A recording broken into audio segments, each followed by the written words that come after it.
What's going on, YouTube family? Welcome to Automotive Life. My name is Lucky, and today we're going to be talking about how Chinese auto manufacturers are going to completely disrupt the automotive industry. So if you were to ask me 10 years ago if Americans would buy Chinese cars, I would probably laugh and say no way. Now I'm going to play a clip of some cars right here while I'm talking about the market, but a lot has changed. What if I were to tell you that the largest EV manufacturer in the world is a Chinese company? And what if I were to tell you that the largest exporter of cars is a Chinese company? So let me give you a quick history lesson on the Chinese auto market. Now, China's always made their own cars, but in the 60s and 70s, they were able to take advantage of a program with Volkswagen and Ford. They wanted to come down there, open up plants, and sell cars to the local Chinese market.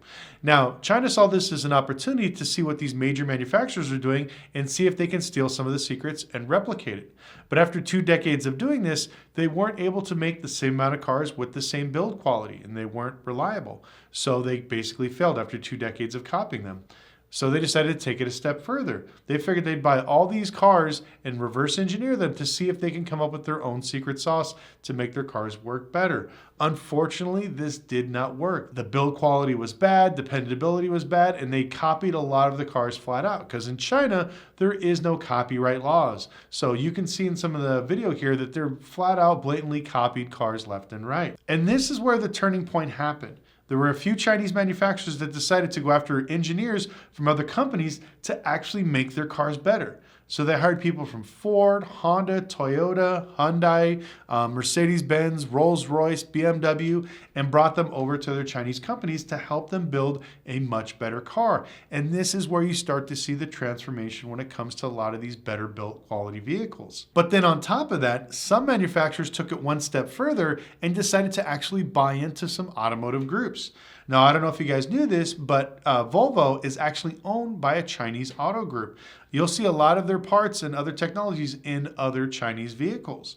Another large auto group, MG, was purchased. Their cars are all over Europe and a lot of parts of the world, was bought out, and same thing, they took that technology, put it in their Chinese cars, and spread it all the way across the world. Now, America saw what China was doing and realized that in a few years, they're going to be very competitive in the automotive space. So they decided to put a 25% tariff on all new vehicles coming in. So this way would kind of level the playing field and help auto manufacturers in the United States be able to keep up with the Chinese manufacturers. So if you were to buy a $35,000 American SUV, the comparable Chinese SUV would probably be somewhere around $25,000 to $27,000.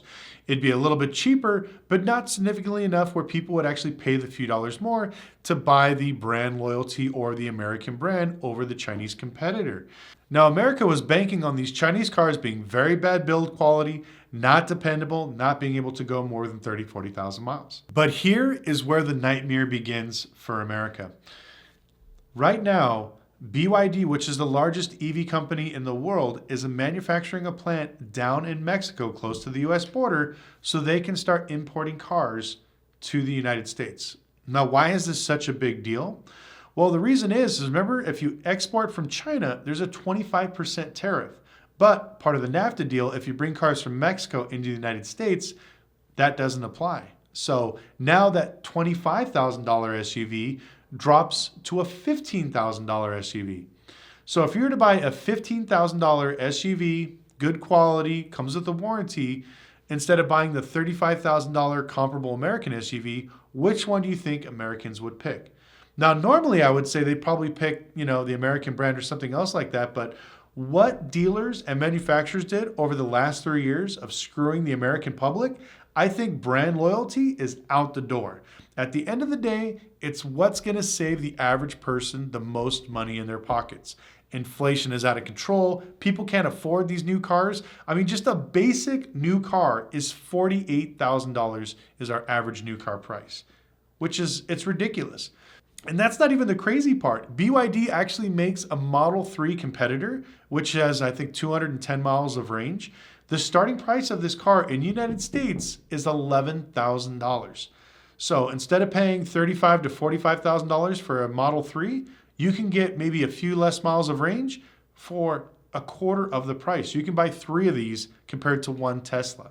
Now, they actually have some internal combustion engines brand new that you can buy for $6,500, which is crazy. Imagine buying a brand new, well-built car with a warranty for under $6,500. It's crazy. I think this is what's scaring auto manufacturers here in the United States. Now, I'm sure some of you guys watching this are probably saying, I'd never buy a Chinese car, America, they're junk, they're crap, they're unreliable. But here's the thing, about 20% of the parts in your cars are made in China. So you're already driving around a Chinese manufactured car. You just don't know it.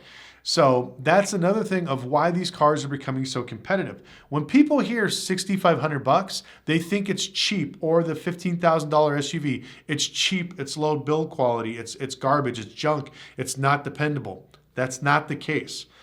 Most American manufacturers only produce about 30% of the parts in their car.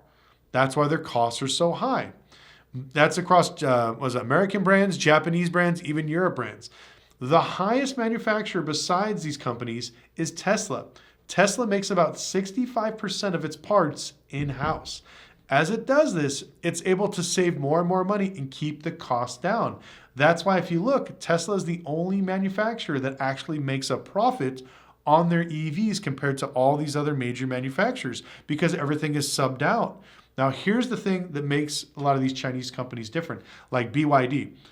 They're actually building their manufacturing plant in Mexico.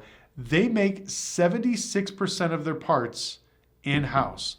So they're able to save thousands of dollars on every single part that goes into a car. And what does that mean?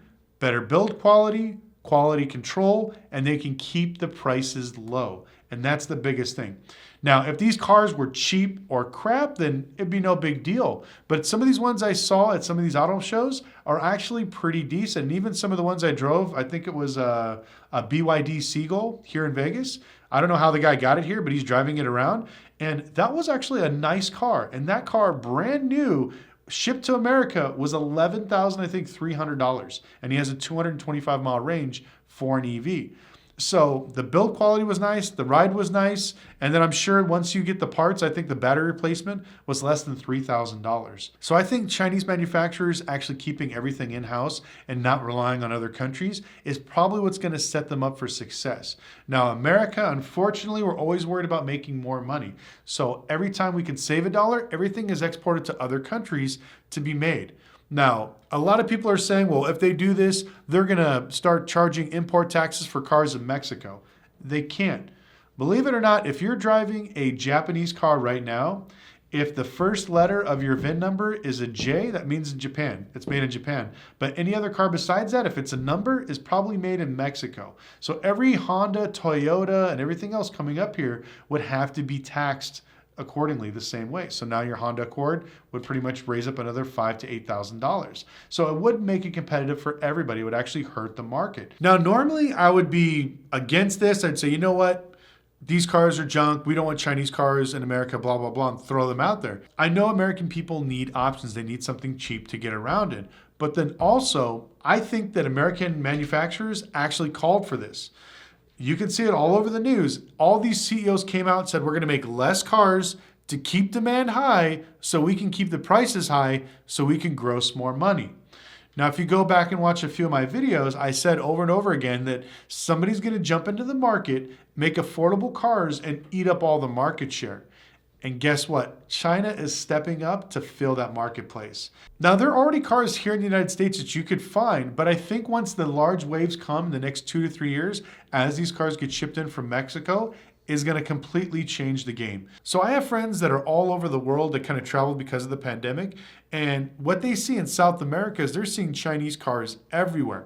Mexico, Peru, Brazil, Argentina, Chile, and Australia, all over Europe, they're seeing more and more. They send me pictures on Instagram. What kind of car is this? I've never seen this before. What is this? And these are all these Chinese cars that are basically coming to market. So hopefully America sees the writing on the wall and changes something, because I don't know what it is. They don't want to manufacture stuff here, but they don't realize that if you build more things in America, it'll bring the cost down. I don't like to get into politics, but that's something where it's like Bring Back the Jobs to America Act. That's something that needs to happen, because if we build more cars here in the States, guess what? Our cost of production goes down. We have more talented people. Unemployment goes down. We build the batteries here. We don't keep subbing everything out to third world countries. We keep everything in-house. If for some reason it's all about these companies making as much profit as basically burn them. And now we're all codependent on China. One of the funniest things I saw was that 80% of all manufactured goods come from China. 77% of our pharmaceutical drugs that people need to survive in America couldn't get here because of the pandemic. So now they're manufacturing here in the United States. Why don't they do this with cars? Why don't they do this with chips? You saw all these companies starting to bring chip manufacturing here to the United States because they see what's happening on the world market. If you go to war with the country, or something happens, or another pandemic happens, we're cut off from everybody. Now, one of the things that made America great was the fact that we actually built everything here.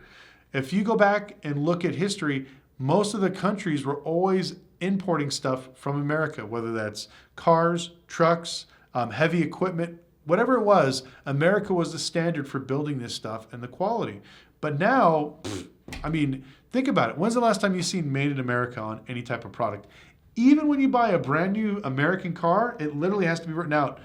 American brand, built in Mexico, assembled in Canada, sold in the States, or something like that. And it'll actually give you percentages on different makes and models, which is pretty hilarious. So I think now all this stuff is coming to roost, and unfortunately it's going to absolutely crush the US market. But I would love to know your opinions on China actually bringing cars to the market. Would you buy a brand new car with a 5-year warranty for $4,500?